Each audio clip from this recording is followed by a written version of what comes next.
এবার আরো একটা একেবারে মারামারি হাতাহাতি সংঘর্ষের ছবি আপনাদের দেখাবো। সমবায় সমিতিতে বাজকুলে রীতিমতো এই রকম পরিস্থিতি তৈরি হয়েছে।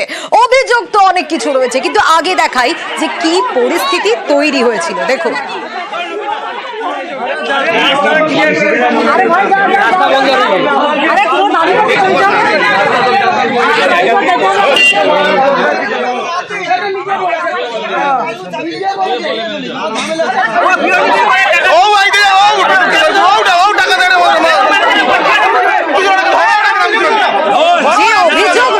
তাতে 2023-24 অর্থবর্ষে নাকি 2 কোটি টাকা আত্মসাতের অভিযোগ।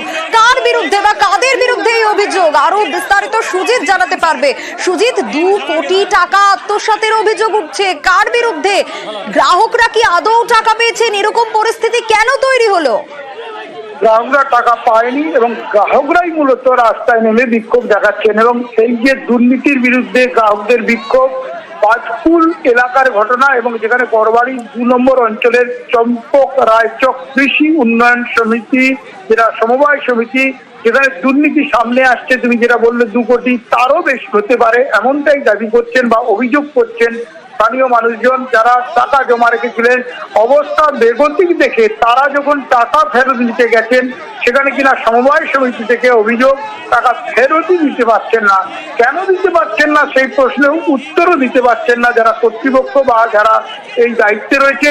ক্ষুব্ধ জনতা বলতে পারো, স্থানীয় বাসিন্দারাও যোগ দিয়েছেন এবং গ্রাহকরা যারা টাকা পাননি তারা হাতে আইন তুলে নিয়ে রীতিমতো বলা যায় বিক্ষোভ দেখাতে দেখাতে যারা দায়িত্বে রয়েছেন সেসব কর্মীদেরকে রীতিমতো হেনস্থা করেন। হেনস্থা শুধু নয়, মারধর করেন। শুধু মারধর করাই নয়, তারপরে রীতিমতো ধুন্ধুমার কাণ্ড। এবং যে ছবি দেখাচ্ছি সেই ছবিতে স্পষ্ট হবে যে এই যে ভগবানপুরের ঘটনা, যেটা ভগবানপুরের গড়বাড়ি গ্রাম পঞ্চায়েত এলাকা, বাজকুল সংলগ্ন এই সমবায় সমিতি, যেখানে 2023-24 আর্থিক বর্ষে প্রায় 2 কোটি টাকা বলা যায় এখনো উত্তেজনা আছে এবং পুলিশ কিন্তু বলা যায় মোতায়েন করা হয়েছে।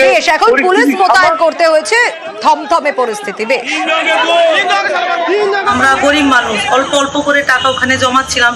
সেই টাকাটা কয়েক বছর জমানোর পর যখন আমাদের প্রয়োজন হলো, আমরা চাইতে গেলাম, সেই টাকাটা আর পাচ্ছি না, বলছে নেই। আমরা দিনের পর দিন যাচ্ছি, কিন্তু ওখানে আর টাকাটা আমরা এত কষ্ট করে জমিয়েছি, কিন্তু ওই টাকাটা আর আমরা ফেরত পাচ্ছি না। যারা ওখানে টাকা জমা রেখেছে কেউ টাকা ফেরত পাচ্ছে না। আমার বাবাও টাকা জমা রেখেছিল 1,21,000 টাকা, কিন্তু ওখানে গিয়ে দেখলাম যে লেজারে শো করাচ্ছে 6,000 টাকা। ওখানে যে কমিটি আছে ওদের কাছেও বারবার অনুরোধ করেছি, কিন্তু কোনো সদুত্তর পাওয়া যাচ্ছিল না। টাকা আত্মসাৎ ম্যানেজার এবং যে পূর্বতন কমিটি অর্থাৎ তৃণমূল পরিচালিত যে কমিটি আছে, ওরা যত সময় টাকাটা আত্মসাৎ করেছে।